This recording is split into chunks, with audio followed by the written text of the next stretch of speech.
You're listening to the Packernet Podcast Network.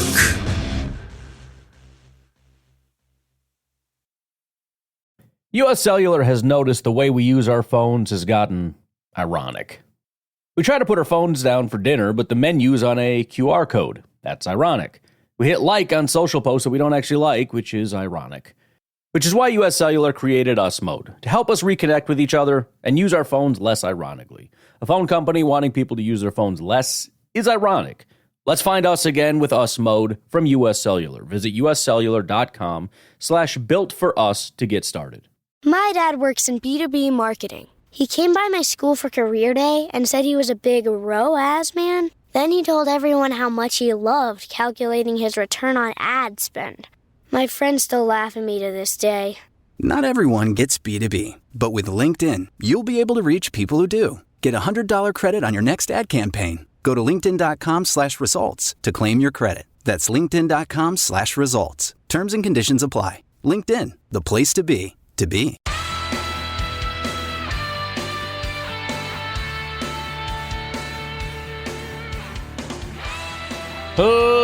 Ladies and gentlemen, welcome once again to the Packernet Podcast. I am your host and resident panelist, as always, Ryan Schlip. Check us out online, packernet.com. Find me on Twitter, pack_dada. Well, we're back for training camp day 8. Today is that day. We're going to keep on rocking and rolling. We'll see how she goes. As per usual, Matt LaFleur takes the podium before camp, kind of gives general updates and whatnot, so we will begin there. I've also got other notes interspersed. Not really notes, but as things occur on the timeline, we will, go ahead and deal with that. So first things first, I want to play this for you really quick because this is kind of interesting. One of the other things I love, I've mentioned before, if you try to go do Google searches from 2005 on something that happened with Brett Favre or Rodgers or whatever, you're not going to find very much. There really isn't much. There's a couple of websites that are going to report on things, but there isn't that much. Now, there is so much out there. And part of it is there's so much money out there. And so as a result, you have a lot of companies that have a lot of money. And they're able to do really cool stuff. And one of the things that they do is they pay people to come and work for them. We've seen this a lot with like 33rd Team. They've spent money wisely. So, for example, they've integrated SIS into their website everywhere. So they've got advanced stats up the wazoo. And then they just paid a ton of people that are former players to come in and give their opinions and write articles and do videos, et cetera, et cetera. And it's one of those things, you're going to lose a lot of money early. It's one of the benefits of being massively wealthy, is you can afford to do something cool knowing it's not going to be profitable, but you hang in there knowing that eventually you'll turn that corner. Well, Underdog Fantasy is another one of those companies. Now, they obviously have already pulled in quite a bit, but for the most part, at least as far as I'm concerned, they have mostly just been a company that does fantasy football stuff. I don't know them outside of that. I'm not huge into fantasy anymore anyway, so I don't really know what they've been doing. But we got this announcement from Bill Belichick. Come on. There was no end of the season. Good. I partner with Underdog because Underdog is a sports company run by sports people. They want sports to connect to the fans, and that's what I want to do. I want to find a connection to the fans where I give the fans what they've asked me for in terms of content. Look, fellas, it's just about doing our job. Behind-the-scenes information, decision-making that goes on within the organization, and a breakdown of schematics and personnel within the game. Bring all this real football conversation and decisions to the fans. Underdog wants to do that. I want to do that, so it was a great fit. Really looking forward to the opportunity to work with Underdog and their producers. And they've given me the opportunity to give the fans what they want, and that's my goal. To be fair, most of what they said is probably a script that was provided to him, and it's mostly bullcrap. At the end of the day, Bill Belichick has not gotten the job that he wants in the NFL, and Underdog Fantasy cut him a massive check. I don't know what it was, but I'm sure it was a massive check. And, there's a little bit of, it's a job that he'd be willing to do. It's significantly less work than he would have to do as a head coach and probably making, a crap ton of money. But as I said before, man, I just want more content, and we just keep getting more content. I'm grateful that there's so many companies out there that are just doing cool stuff, you know? So we're going to have Bill Belichick, not just in our lives as a coach, but, actually providing some insights and whatnot. So I don't know exactly how that's all going to lay out, but I'm looking forward to it. In other news, Pretty Ricky, who I mentioned before, had the Jordan Love contract on the day of the contract, told us all it was a done deal and we'd be finding out about it soon, and then it happened. He says, he posts a little gif over here saying, they don't know I have a big trade bomb coming. So hang on to your hats. We'll see what exactly that means. Based on his timeline and the way that he tends to operate, you probably already know it by the time that this podcast hits you, but keep an eye out for that. But all right, let's get into it. Guys are going to have to dig deep today. LaFleur says of the Heat, they'll practice a half hour longer today. Quote, it's going to be a gut check. Matt LaFleur says there will be no adjustments to practice given the heat. There's a longer quote from Ryan Wood. Guys are going to have to dig deep today because we were lethargic yesterday, and it wasn't a very long practice. We're going to be a lot longer today. Calls it a gut check. So in other words, yesterday I gave you a part of the day off and you guys were being lazy. So guess what? Today it's going to be really hot and you're going to work really hard and you're going to suck it up. Now that could certainly turn around and bite him if it turns out somebody ends up getting injured. But talking about Eric Wilson, he says, you talk about a pro. He does everything the right way. He continues to be better and better as a linebacker. On Devontae Wyatt, he's coming in probably the best shape he's ever been in. His effort running between the whistles has been as good as anybody, so I do expect him to take a leap this year. I think what we do is beneficial to his skill set, and I'm excited for him. Exactly what I've been saying. He's specifically talking about the defense. What we do is beneficial for his skill set, this new defensive scheme, and that's 100% correct. The defensive tackles, their job is to get upfield. That is that's his thing, right? Run defense, not so much. They're not asking him to do that as much anymore. Get up the field. If you're going to tackle a running back, cool. Do it in the backfield on the way to the quarterback. Says Tucker Kraft won't practice today, but is getting close. Adds that Kraft is asking every day if he can please get back out there on the field. He says there is a night and day difference from where Romeo Doubs started to where he is now. I would say he catches more balls than anybody in this building in terms of pre-practice and post-practice, he said. He's always working. He's always with the jugs. And I've said that's Romeo's biggest asset. He is the hardest working wide receiver that the Packers have. He is the most determined wide receiver that I think we have. And I think that shows itself in terms of, the 50-50 balls, the end zone work. I mean, he wants that ball as bad as anybody on this team. Making me a little bit nervous. Today seems to be injury day as I go through. I'm looking at Kadarius Toney is injured.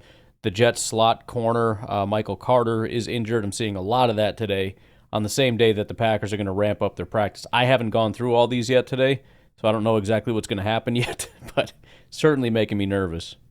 By the way, I believe Jersey Mike was one of them, maybe some others, big Nico Remigio fans from back in the day, I think 2 years ago in the draft.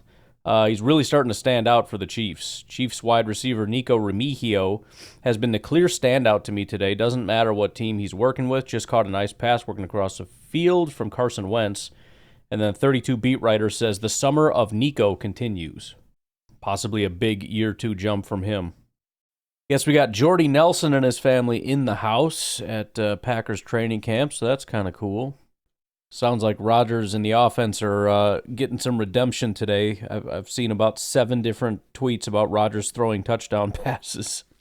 Jordan Morgan starts practice at right guard with the ones in walkthroughs. Anthony Johnson Jr. at safety. So remember, you got your walkthroughs. Usually there isn't a big difference between who the walkthrough starters are and who the initial actual starters and team are, unless it's injury related. So Zach Tom will be out there with the ones in walkthroughs, and then you'll get somebody else out there filling in for him. Other than that, it's kind of just what it is. Morgan ahead of Ryan at right guard again. It's Johnson's day at safety with McKinney. Again, the comment was made yesterday that Williams is sort of the guy every day, and it's like, I don't think that that's necessarily true. The only thing that seems to be different is it used to be Bullard. It was Bullard, Williams. Bullard, Anthony Johnson. I mean, I'm exaggerating a little bit, but Bullard seemed to be that dude. I mean, it feels like it hasn't been Bullard in a while. I'm not saying he was demoted, but I do think it seems to be a wide open competition at this point, maybe more so than it was to start things off when I think the Packers had hoped that Bullard would just be the automatic guy. Malachi Corley catches Rodgers' 5th touchdown. Opening walkthroughs, offensive line, Walker, Jenkins, Myers, Ryan, Tom. That's different than what everybody else is just saying. Paul Brettel says Morgan again at right guard ahead of Ryan during walkthroughs. So I don't know if Aaron Nagler just got the numbers mixed up or what. The base linebackers are the same as what has been McDuffie, Walker, Wilson. Slayton is now next to Clark, so that's been the rotation there. We saw, I think yesterday was Wooden or Brooks, one of the two. I'm going to say Wooden. I got to get some kind of a mnemonic device to remember these things. Which one is which? Like, remember Michael Scott when he was doing the, the teaching session? Wooden. Wood. He likes wood. Like a beaver. Beaver dam. Damn, he's good. So Wooden is the guy that's better. I don't know. But getting a pretty regular rotation there. Jets offense dominating. Rodgers has thrown 6 touchdowns. These are like seconds apart. I don't know if they're just doing red zone drills or what, but Rodgers is just lasering touchdown after touchdown out there. Right off the bat, we get our first look at the new kickoff. There's some videos of this coming out, so if you're not on there, check out some of the videos that are being put out. First play, whoever the kick returner is drops it immediately, but other than that, it's still cool to be able to see this thing in action. Official hype man of the day is Jacob Monk. He's running up and down the sideline, getting the fans jacked up. That's been a daily tradition. That's kind of fun.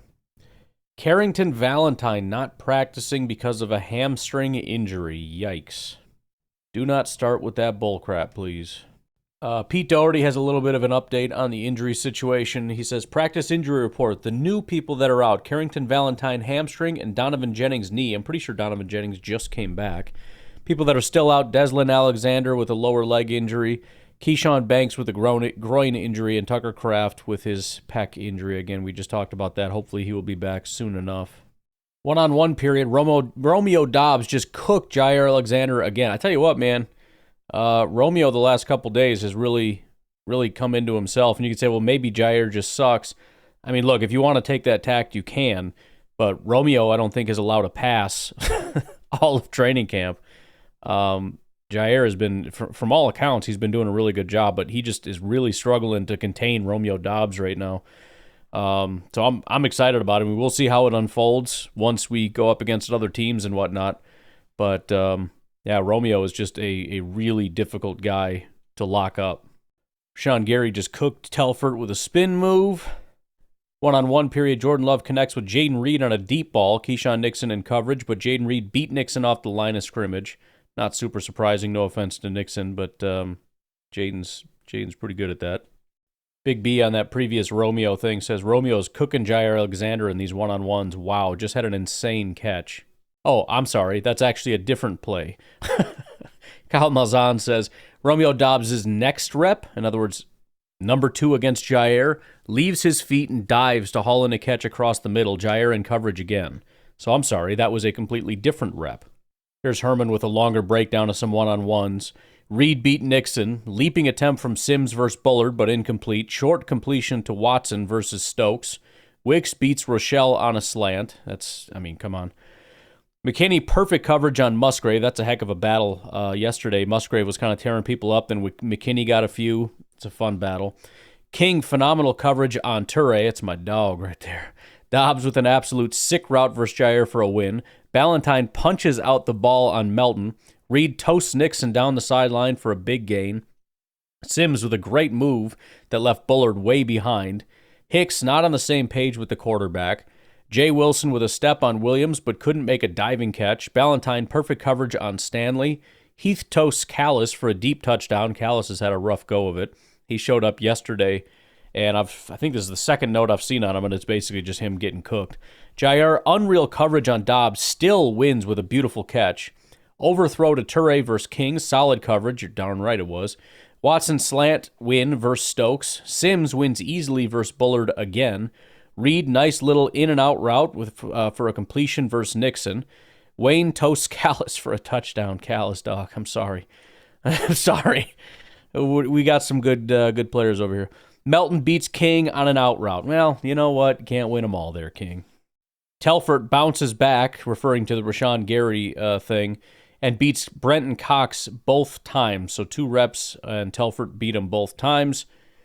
Wes Hod with a couple. He says Rashawn Gary with a dominant rep against Telfort, who came back with good reps versus Cox. We just heard about that. Jordan Morgan was competitive against Wyatt. Ryan had a good rep versus Bull Rush from Brooks. Inigbare had nice speed rush versus Tenuta and celebrated with the defensive line. And here we go. TJ Slayton with a tackle for loss on Jacobs during team periods, man. Again, you guys know how skeptical I am of Slayton. But we heard from the defensive coordinator about how good of a job he's done getting upfield. And again, he's being asked to do a different thing, whereas before it's more of a, I need you to take on double teams. Now it's, I need you to be a pass rusher. My thought was, this is going to suck for him. From Slayton's perspective, apparently this has been a boon. And to be fair, I've said this before, and this is, again, one of the things I put as a negative toward him. He was a better pass rusher than he was a run defender. Which is a negative thing because in my mind, you can't pass rush. You suck at it. You're too big and slow. So your job needs to be to stop the run, and you can't do it. Maybe just unleashing him as a pass rusher is a good thing. I don't know, man. We'll see how it goes, but good Lord, he has been having a good camp on getting upfield, which is his job, and getting after guys. Aaron Negler says, first rep in team, Slayton is instantly in the backfield to blow up a Jacobs run. Josh Jacobs has got to be so sad that he came here. He's like, man, I hate this freaking Raiders team. I'm going to go over to the Packers. They're a really good football team. I'm going to be able to do all kinds of stuff. And he has just been smoked behind the line of scrimmage every single play. Sorry, Josh. All right, why don't we take our first break? We'll come back, and Andy Herman has the lineup for us for starters on offense and defense. We'll take a break. We'll be right back. U.S. Cellular has noticed the way we use our phones has gotten ironic. We try to put our phones down for dinner, but the menu's on a QR code. That's ironic. We hit like on social posts that we don't actually like, which is ironic. Which is why US Cellular created Us Mode, to help us reconnect with each other and use our phones less ironically. A phone company wanting people to use their phones less is ironic. Let's find us again with Us Mode from US Cellular. Visit uscellular.com/built-for-us to get started. Summer is supposed to be an opportunity to slow down, but when you look at your kids, you can't help but notice that your kids are growing up fast. Help them build independence as they grow with Greenlight. Greenlight is a debit card and money app for families, where parents can keep an eye on kids' money habits while kids learn how to save, invest, and spend wisely. It's the easy, convenient way to raise financially smart kids. Get your first month free when you sign up at greenlight.com/Spotify. You're a podcast listener, and this is a podcast ad. Reach great listeners like yourself with podcast advertising from Libsyn Ads. Choose from hundreds of top podcasts offering host endorsements, or run a reproduced ad like this one across thousands of shows to reach your target audience with Libsyn Ads. Go to libsynads.com now. That's LIBSYN ads.com. You're a podcast listener, and this is a podcast ad. Reach great listeners like yourself with podcast advertising from Libsyn Ads. Choose from hundreds of top podcasts offering host endorsements, or run a reproduced ad like this one across thousands of shows to reach your target audience with Libsyn Ads. Go to libsynads.com now. That's LIBSYN ads.com. All right, starters. We have Love at quarterback, Jacobs at running back. The wide receivers are Wicks, Reed, Watson, Musgrave at tight end.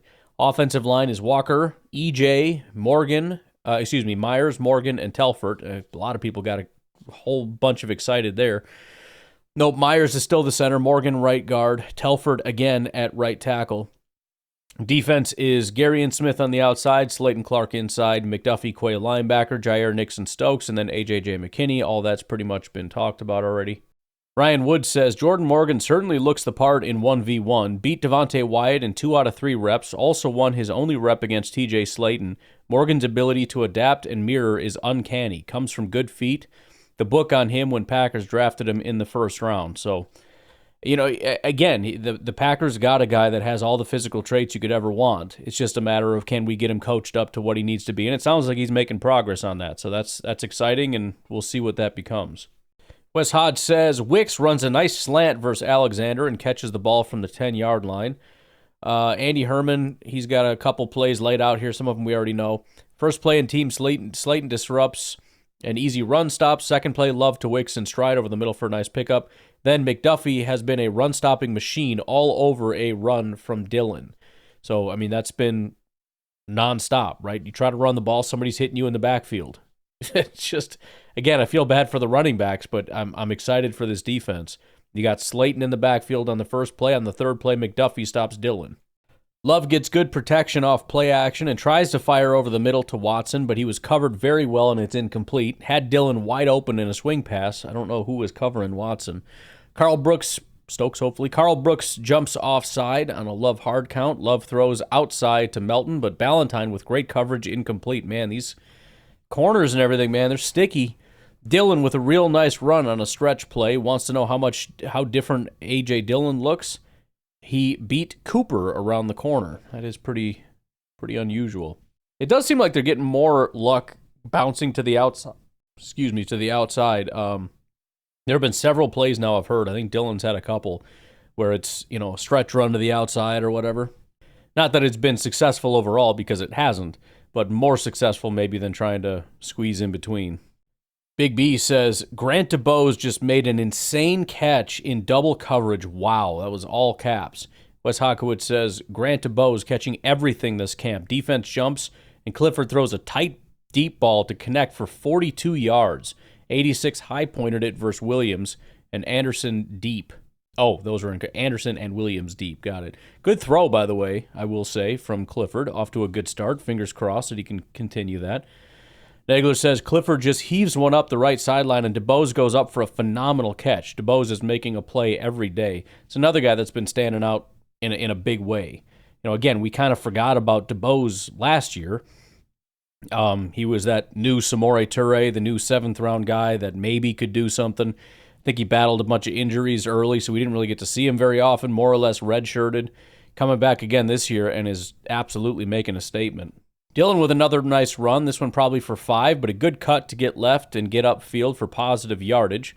Packers jump offside again, and Clifford gives DuBose a jump ball downfield. He goes and gets it. DuBose with a big-time play, probably 40 yards. Marshawn Lloyd, first run of camp in team, gets a nice pickup to the right. Hopper might have had him around the line if there were tackling. So nice to see Marshawn Lloyd finally getting some opportunities to run the ball. First one actually got some yardage, which is better than everybody else can say. Maybe. I mean, it's possible he could have been tackled again, but whatever. We'll give it to him. Got an update from Wes on that run. Says Jacobs pops a nice run through the B-gap following Morgan and Tyler Davis seal. More good news coming out for Morgan. Ryan Wood says that Grant DuBose catch was maybe the catch of camp so far. 2 really nice blocking reps from Tyler Davis. One creates space for Jacobs on the edge, and the other picking up Clark, who burst through the line. Coyle all over a pass to Joel Wilson, who bobbled, but is forced to catch it behind the line of scrimmage for about a 5-yard loss. Nice blocking by Morgan Dillard on the right side to get Jacobs a nice pickup. Tyler Davis with a great block to get Love time. He throws deep downfield, but Stokes is all over it and breaks it up. Let's go. Love hits Wicks on a run solution slant on the backside. Shades of Brett Favre. Jacobs, nice job getting around the edge, but the defense is begging for a holding call. Walker, great block on Van Ness. Love has Musgrave open downfield, but overthrows him.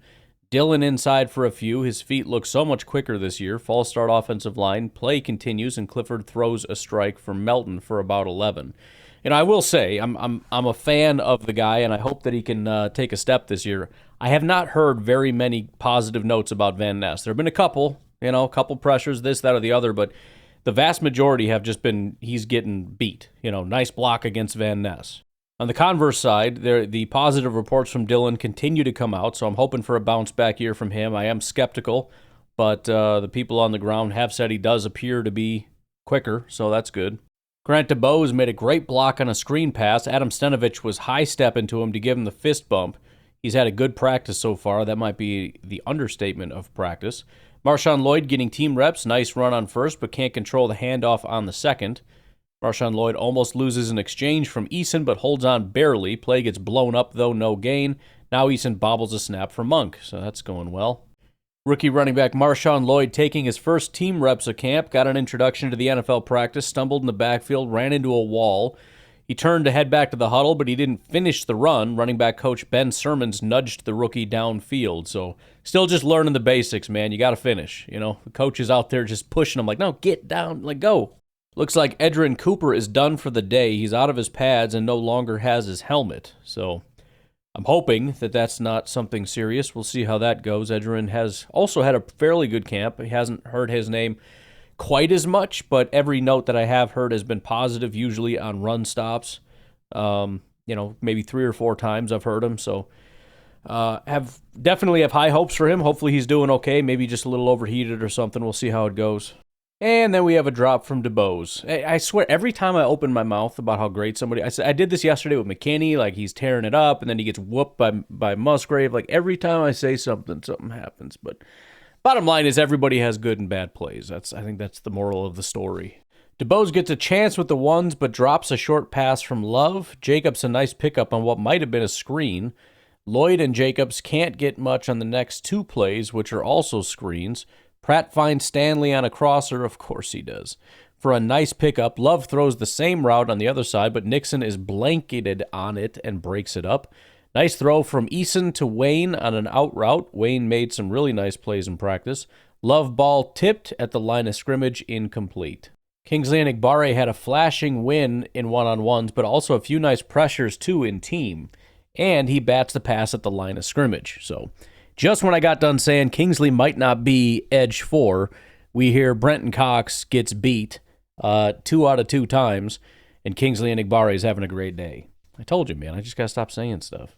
Nixon and Rochelle first up as gunners on punt team. Stokes tried jamming Rochelle, but 22 flew right past him. Whalen murdered the ball. It's dead. R.I.P. ball. It's actually funny. There's a report here, Lazard wasn't in camp today. He was dealing with general camp soreness. And the one day Lazard isn't out there, Aaron Rodgers is tearing up camp. I wonder if you just remove his buddies, if it's going to be better for the whole team. Because then he's not forcing the ball to guys that are not super good at football. Just a thought. I don't know. Bisaccia says Whalen has been working on his directional punting, and it shows. Just had a terrific coffin corner punt from about 40 yards out. Caden Sanilla says, let me tell you, Dan Whalen is absolutely booting some of these punts into the atmosphere at Packers training camp. Bo Melton downs a perfect punt at the 5-yard line. I wouldn't be mad if Daniel Whalen ends up having a really good camp and ends up being a really good punter, especially considering the Bears just expended unbelievably high draft capital on a punter. I'm just saying, if he ends up being a better punter, I wouldn't be sad about it. Whalen's next punt checks up right along the sidelines at the 10-yard line. Outstanding diving catch along the right sideline by DeBose. He's not going away. Clifford with an unreal throw to a diving DeBose, who made an even better catch. Great play by those two. Clifford, again, continuing to have a decent day. Beautiful corner route by Samori Toure for 25 to 30 yards. Clifford finds him. There you go, Cliff. High snap from Monk to Clifford, who can't handle it. Next play, Clifford throws a ball. Perfect ball in a deep corner route to Toure. Williams in coverage. Wilson stops Dillon in the backfield for a 2-yard loss. Nice play by 45. Clifford to Toure for about 4. Clifford misses DeBose on 3rd down, 4th and 7-ish coming up. Clifford almost gets picked by Rochelle, broken up either way, and turnover on downs. Well, whatever. Nice run by Josh Jacobs as he burst through the offensive line and found the hole. Wishad says, finally in pads, you can really see how smooth Josh Jacobs runs. Dobbs finds the sticks, sits, and gains 9 on 3rd and 8. Josh Jacobs shows some burst up the field, but they only give him 4 on the run. AJJ all over a wide receiver screen to Watson, loss on the play. Love to Dobbs for 8 and a 1st down. No Jair right now. Nixon and Stokes outside with Bullard in the slot. There you go. Love buys time but can't find anything and throws away over the head of Musgrave. Quay all over a run to Jacobs, not much on the gain. Jair now in for Stokes. Nixon still outside. Love hits Musgrave, but only a couple, 4th and 4-ish coming up, which they decide against. New series. Xavier McKinney picks off Jordan Love again. Xavier McKinney with a great interception against Jordan Love in the middle of the field. We got Isaiah McDuffie shoots into the backfield and stops Jacobs for a 2-yard loss. McKinney picks off Love on a throw over the middle for Melton. Defense continues to make a ton of plays. Again, interception after interception. I mean, we haven't had... This is training camp 8. I don't think we've had a camp without picks. Probably multiple. I think, is that the first one? Today might be the first day with only one pick, if that's the end of it. Kyle Malzahn says Xavier McKinney just picked off Jordan Love. McKinney read it off the hand, and the ball lands with the defense. All right, why don't we take our final break? We'll come back and wrap this bad boy up. We'll take a break. We'll be right back.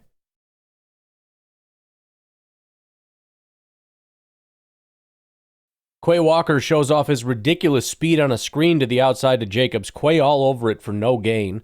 Now a swing to Jacobs outside, and Bullard is all over it for a loss. This defense flies.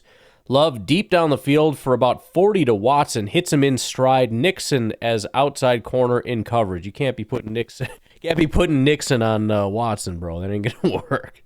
Negler says, Love hits Watson on a go route up the sideline with a frozen rope for 40 yards. Great throw. Hodquist says, Watson and Love connection on a deep ball in 2 spot. Watson gets a step on Nixon, and Love lofted it right over. I'm also glad that connection seems to be working. Because remember, it's difficult to kind of get the timing and everything else right, to get the ball exactly where it needs to be. Hasn't been a ton of Watson was open, but he missed him. Right? Remember, there was a lot of that last year. A lot. Malzahn says Jordan Love connected with Watson on a perfect deep ball on the left sideline. Led him great. Watson beat Nixon off the line. Watson hauls it in, 40-yard gain.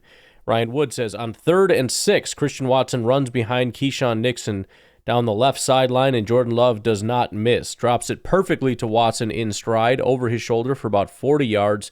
Their second deep ball connection early in camp. Apparently, DJ Moore celebrated with Popeyes when he got his big extension, which makes sense, because I don't know if have you tried to feed your family Popeyes? Bro, that is the most expensive restaurant in the world. You're better off going to a steakhouse. It might be a little bit cheaper. Popeyes, KFC, it's crazy how expensive that is. Newman now getting some looks with the ones at left guard. Love throws complete outside to Melton for a couple. Love throws a beautiful deep ball downfield to Wicks, who doesn't see it until super late. Gets his fingertips on it, tips it up, grabs it, but can't control it to the ground. Carl Brooks opens number 2 2-minute with a sack. Bo Nix found... Oh, that's the wrong team. I was like, wait a minute. Bo Nix. Colby Wooden zone drops and breaks up a pass across the middle on 3rd and 13. Good Lord. Colby Wooden drops into coverage for a pass breakup. Here's Andy Herman's full breakdown. Minute 40 left, down 7, no timeouts, ball on the 35, 1st and 10, 2's up first. Lucas Van Ness and Enigbare combine for a sack of Clifford. There's Lucas. Incomplete pass to Heath. False start by Telfort, but the play continues, and Clifford throws a ball right to a dropping Colby Wooden, but he can't pull the Raji. He drops it. Redo of 3rd down for some reason, because we need to see something probably. Complete to Melton for a handful. Clock ticks. 4th down, check down to Lloyd, but Rochelle is all over it. Defense wins easy. They tried to extend it. Give him another shot here, for crying out loud, and it's they still can't get a 1st down. Give the offense 6 downs, they still can't get it. Jaden Reed just made a great leaping catch over Keyshawn Nixon for the ball as his helmet came off. Love clears the pocket and allows Reed to come open for 21 on 3rd and 2. We'd love to hear that. Jordan Love just made a great throw across the middle of the field to Dontavian Wicks for a touchdown. Wes Hodquist says Love scrambles for 22 on 3rd and 10, then connects for Wicks for 11-yard touchdown in the back of the end zone. Full breakdown from Herman. Same situation for the 1. Swing pass to Jacobs for 3. Clock ticks. Complete to Wicks over the middle for a few. Clock ticks. Nixon all over it. Swing to Jacobs for a few. 1st down. Clock ticks. Love completes a jump ball to Reed. 1st down. Clock ticks. Big fall from Reed, but he's okay. Spike. 27 seconds left. Ball on the opposing 33. 2nd and 10. No timeouts. Love swing to Dillon. Got lucky it fell incomplete. Would have run a ton of clock for nothing. I think Gary would have had a sack, but Love escapes for a big gain and gets out of bounds. Ball at the 11. 13 seconds left. 1st and 10. No timeouts. Love, Wicks, touchdown. Beautiful play by 10. Going for 2 for the win. Love to Wicks again, offense wins. And that 2-point conversion is going to end practice. From Aaron Negler, he says, Jordan Love just made the most absurd throw to Wicks for a 2-point conversion. Absolutely incredible job sorting through the rush, then finding his guy. Unable to step up, just arm slings a laser roughly 20 yards. Unreal throw. Hopefully somebody comes up with a video of that pretty soon. Today apparently was a no push-up day, so there were no winners and no losers today. I would say if there was push-ups, it probably would have been the defense, not because they were worse, because I think they were better. But based on the standard of how practice ends, with Jordan touchdown followed by 2-point conversion, probably would have been defense doing push-ups. So with training camp practice 8 in the books, just a quick refresher here. We've got, let's see, one more tomorrow, August 1st. That's today for you at 10:30, same time. Then there's going to be a day off. And then Saturday the 3rd is going to be Packers Family Night. So that's going to be a 7:30 p.m. at Lambeau Field. That will be televised if you're local. If not, figure it out. I'm sure there's a way to do it. Then we're going to have 2 on, 2 off. So it's going to be 2 days off after that, and then 2 practices, the 6th and the 7th. And then you'll have 8th and 9th off. Then we have our first preseason game. So we're really getting into it now where this Saturday we have Packers Family Night. The Saturday after that we have Cleveland Browns away. Then the Sunday after that we have Denver Broncos away. And then the Saturday after that we have the Baltimore Ravens game, followed by 3 days later the 53-man roster cutdown. And then the 28th teams can sign players to their practice squad. Followed by September 6th, we've got the Philadelphia Eagles game in Brazil. But that's not really all because, of course, we have other NFL action going on. We mentioned before, for those interested, we've got the Chicago Bears Hard Knocks coming up. And then we also have other NFL action. For example, Chicago Bears, Houston Texans tomorrow, today for you, at 7 p.m. Now, it's not going to be Caleb Williams. They're not going to play their starters because they're a bunch of frickin' losers and cowards, so there's not going to be a whole lot of interesting stuff going on there. But it will be Chicago Bears, so we'll get an opportunity to see that. Then, of course, on the following week, along with the Green Bay Packers game, we've got more Chicago Bears action. You got Lions-Giants. You got Drake May and the Patriots. If you're interested in that kind of stuff, I think that'd be kind of interesting. We get to see the Steelers and Justin Fields. You get to see the Jets games. You get to see the Vikings and J.J. McCarthy. So there's a lot of actual football action coming up. Even if you're not super interested in it, you could always join in with the rest of us on social media as we overreact and kind of make fun of other teams and play down Packers issues. If the Packers don't look good and Bears fans come for us or Vikings fans or whatever, and we're like, it's preseason, you idiot. But if the Packers look good and like, J.J. McCarthy looks like crap, then you go after him like, hi, he got a bum, you suck. It's all fake, stupid stuff, but it's fun. It's a good time if you want to come join in the festivities. So we got lots and lots of football games coming up.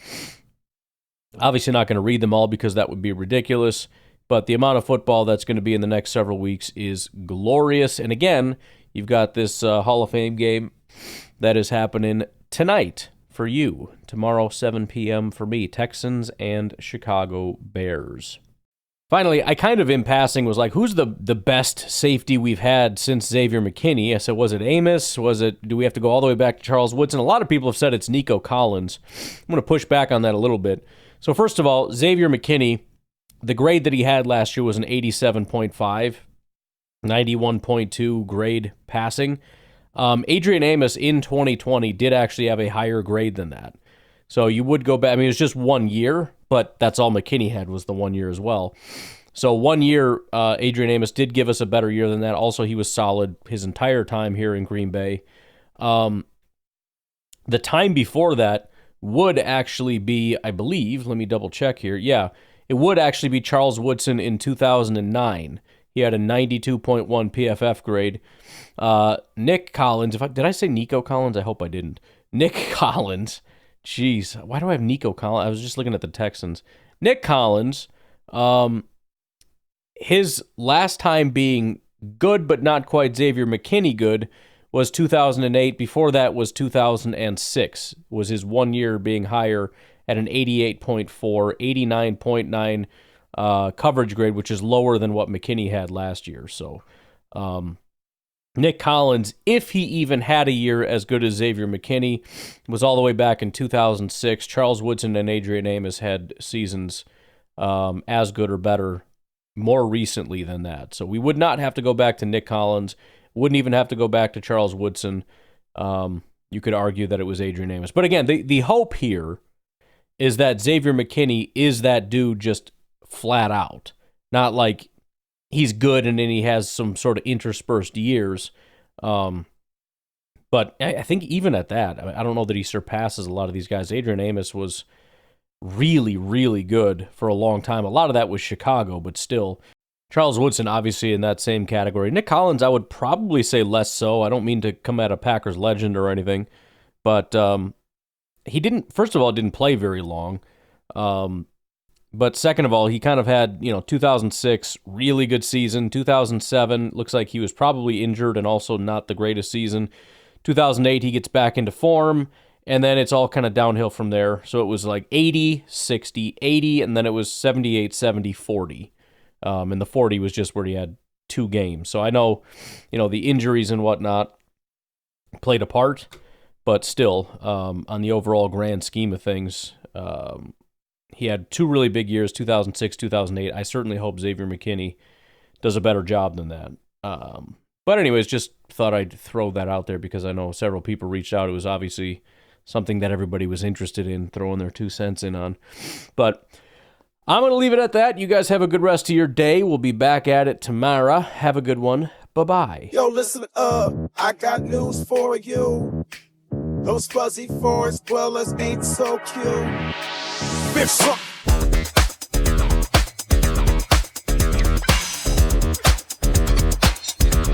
yeah, I said it.